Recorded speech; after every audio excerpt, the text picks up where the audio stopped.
अस्सलाम वालेकुम, मेरा नाम है आइज़ा ख्यालनी। मेरी प्रेजेंटेशन पंजाब के विलेज लाइफ के बारे में है। 3 साल पहले मैं पाकिस्तान में अपना विलेज में गई थी। जो मैंने वहाँ देखा था मैं आप लोगों के साथ आज शेयर करूंगी। विलेज में लोग सुबह जल्दी उठ जाते हैं मुर्गियों की आवाज से। लोगों के एनिमल्स को पानी मॉर्निंग में पिलाते हैं। मेरी दादो मेरे लिए फ्रेश पराठा विद एग बनाती है। विलेज में एक बहुत फ्रेश एयर होता है और वहाँ पे बहुत ज़्यादा बकरियां, गांव एंड बैंस होते हैं।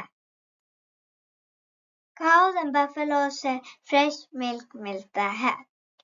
लोगों के लिए उनके वेजिटेबल्स एंड वीट खुद ग्रो करते हैं। मैं इस विलेज लाइफ में बहुत पीसफुल एंड फन होता है। रात को लोग आसमान के नीचे सोते हैं। मेरी दादो बच्चों को स्टोरी सुनाती है। मेरे हाल से village life peaceful and fun होती है। अल्लाह हाफ़िज़, पाकिस्तान जिंदाबाद।